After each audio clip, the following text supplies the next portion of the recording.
Yes! In Japan, black cats are actually considered symbols of good luck. Unlike in Western cultures where black cats are often associated with bad luck, Japan sees them as protectors against evil and bringers of fortune. Why are black cats lucky in Japan? Maneki Neko, beckoning cat. Some versions of the famous lucky cat figurine are black, believed to ward off evil spirits.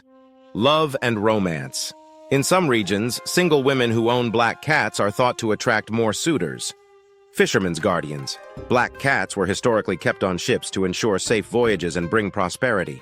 So if you see a black cat in Japan, consider it a sign of good luck. Would you like to hear about other lucky symbols in Japan? Subscribe, curious people.